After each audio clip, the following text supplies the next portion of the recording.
Que la conversación política ha empeorado gracias a las redes es evidente. Y su criatura más abominable es el ministrol, que es como podríamos llamar a Óscar Puente. Hoy ha alcanzado esta conversación política tan infectada por Twitter una nueva cima. En esta fosa de las Marianas de la política que es X, ¿no? Esto que ahora yo llamaba Twitter porque hay cosas a las que no consigo acostumbrarme. Es que los dos partidos de gobierno han querido enzarzarse, uno por los familiares de Ayuso y otro por la coca y los prostíbulos que frecuentarían los del PSOE. Bueno, esto es el meme, ¿no? Siempre la brocha gorda, ¿no? Que no tendría mayor consecuencia si considerásemos que las redes sociales son como un cotolengo donde evacuar los peores instintos. Pero la cuestión es que allí siempre terminan desbordando estas cosas, ¿no? Y anegándolo todo ya fuera del mundo virtual, ¿no? Encuentro que usted pide asesoramiento al gobierno de quién tiene que dimitir para reforzar la independencia judicial. Y mire, haremos una excepción. Yo, si quiere, le doy mi opinión de quién tiene que dimitir para reforzar el poder judicial y reforzar su prestigio y autoridad, que es exactamente la pregunta que me formula. Yo creo que tiene que dimitir la señora Ayuso, porque lo que ha hecho... Y sí... Bueno, y gran hilaridad. Esto fue la sesión de control en el Senado. O sea que le pregunta por la amnistía a Félix Bolaños, primer ministro in pectore, y él señala al novio de Ayuso. Ya directamente que controlen al gobierno, que consigan una respuesta concreta a lo que se le pregunta al gobierno es una verdadera proeza, ¿no? Pero esto ya hace falta cuajo, ¿no? Porque el hombre... Este particular, Alberto González, está siendo investigado por un fraude fiscal del que Ayuso no tiene ninguna responsabilidad. Pero es que además, quien señala a Ayuso es precisamente quien ha negociado una ampliación del periodo que cubre la amnistía para incluir los delitos del clan corrupto de los Pujol, entre otros malversadores, entre otros grandes malversadores, que el fraude fiscal está muy mal, si es que se consigue probar en este caso, pero no es la corrupción. Fíjense la desmesura en el trato de un posible fraude fiscal que habrá de determinarse con el masivo desvío de fondos que supuso el Pursés. Que esto es casi peor que lo del ministrol Puente. Tiene gracia porque es Félix Bolaños quien ha negociado y justificado la inclusión de los Pujol en la amnistía, pero sobre todo porque Ayuso no tiene ninguna causa pendiente con la justicia y aunque la tuviera, eso no tendría por qué afectar a la separación de poderes, ¿no? Lo que sí afecta a la separación de poderes es utilizar a la Fiscalía en maniobras políticas para acabar con un adversario. Como denunciaba esta mañana más de uno, el decano del Colegio de Abogados de Madrid, Eugenio Ribón. A nosotros nos resulta absolutamente indiferente quién sea el afectado, sea el novio de Ayuso, sea la mujer de Sánchez o sea Paco el chatarrero. Lo que defiende el Colegio de la Abogacía de Madrid es el secreto de la confidencialidad en las deliberaciones y, por tanto, el derecho de defensa, que es tanto como defender a la sociedad misma.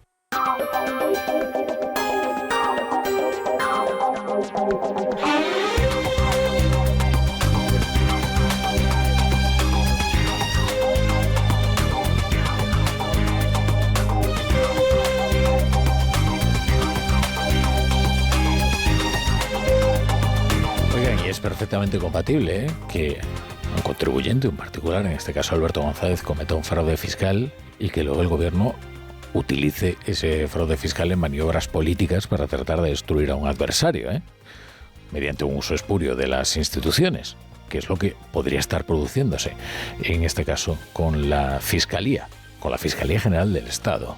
Nada menos, Quiero decir que una cosa no quita la otra, Digo, porque ya como hemos entrado en la lógica binaria precisamente de las redes, que es el tipo de conversación que se impone en la política X, pues quizás pareciera que es algo incompatible.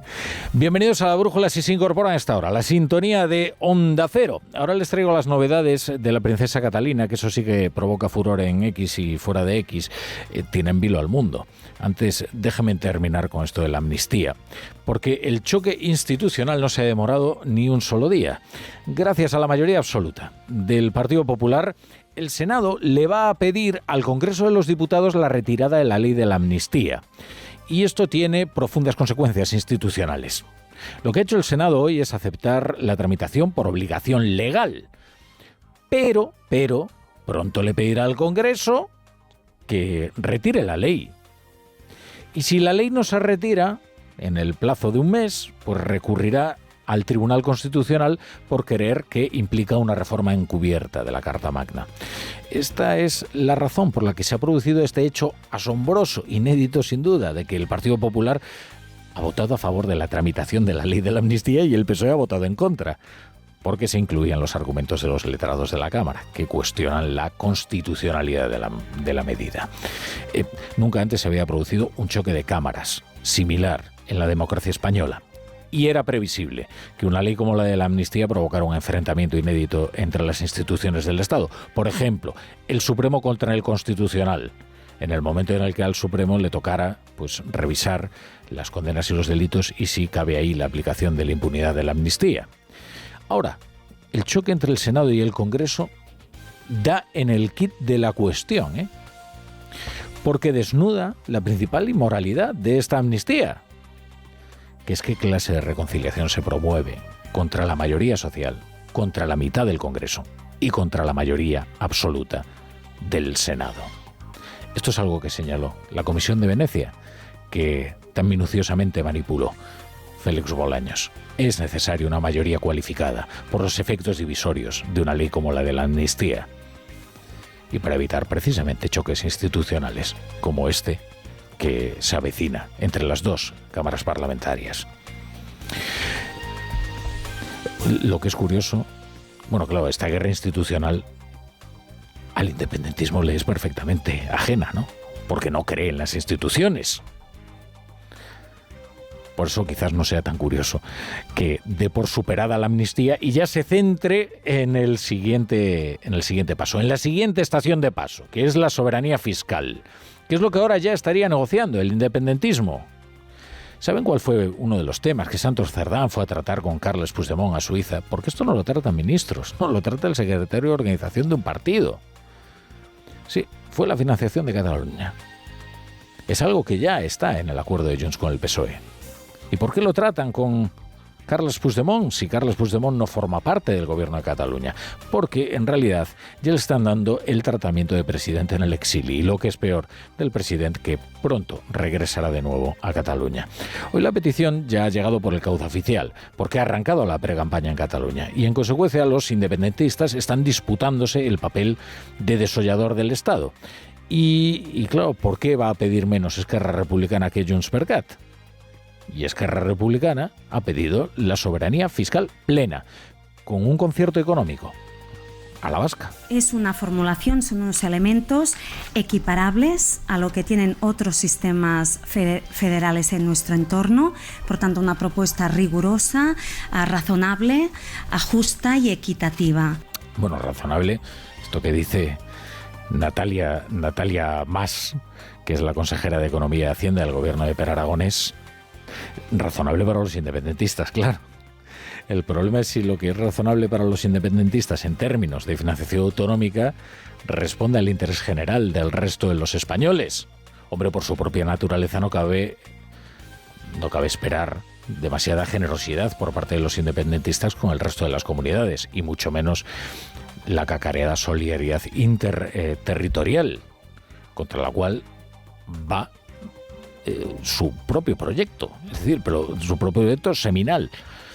En fin, ¿en qué consistiría esto de la soberanía fiscal plena? Pues que la comunidad autónoma recaude todos los impuestos y luego le da una parte del Estado por los servicios prestados. El problema es quién calcula el reparto, porque lo que ha ocurrido con el cupo vasco es la pura arbitrariedad, es decir, un cálculo basado en la pura necesidad política y negociado directamente con el PNV.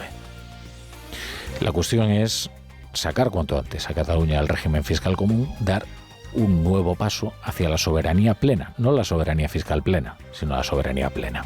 Uno escucha a Carlos Cuerpo, ministro de Economía, y no entiende muy bien cuál es la postura del gobierno al respecto, porque a él le han preguntado. Supongo que será porque no le compete determinarla a él, sino a Santos Cerdán o a Félix Bolaños o a quien le toque negociar con el independentismo a partir del 12 de mayo, que será cuando se celebren las elecciones en Cataluña y cuando se reinicie la legislatura en España. Es clave que el sistema de financiación también sirva para generar una cierta suficiencia de recursos de las comunidades autónomas y que puedan hacer frente a los gastos que son de su competencia, por supuesto. Hacia adelante, garantizar la sostenibilidad del sistema no solo tiene que ver con el propio sistema de financiación de las comunidades autónomas, sino cómo encajamos la evolución fiscal de las comunidades autónomas en el conjunto de administraciones públicas.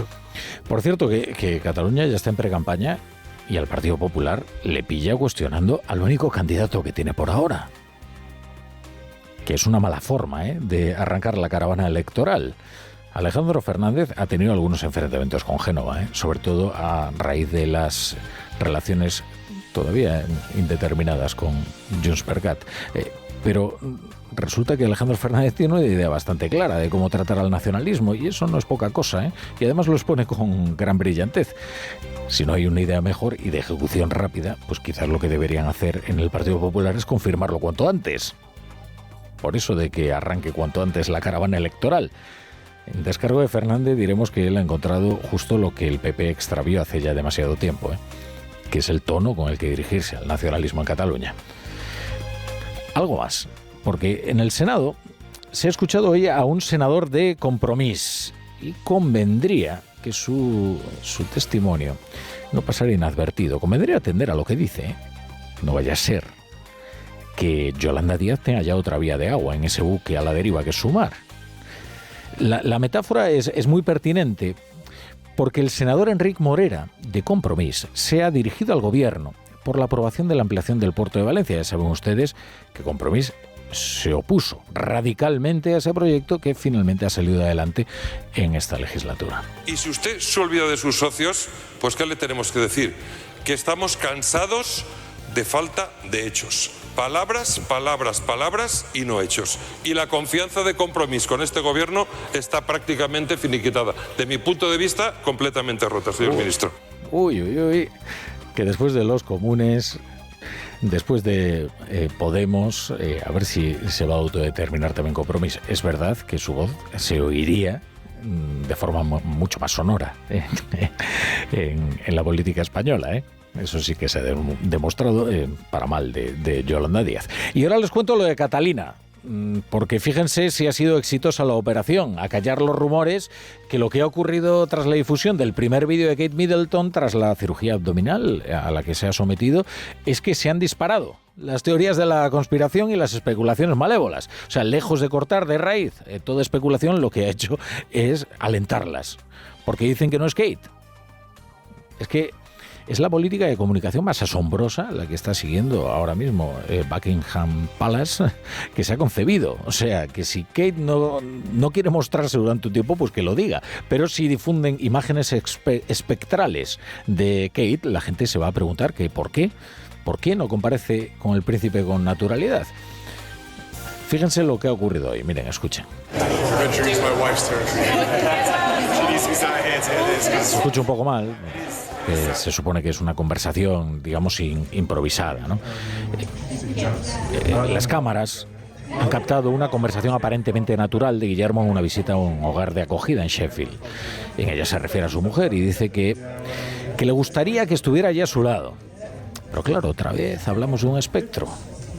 Y esto solo está provocando que el caso se haya convertido en una de las sensaciones de la temporada, que no es cuestión menor, que hablamos del miembro más valorado, más popular de la familia real británica, que ya no es Guillermo, que es Kate Middleton.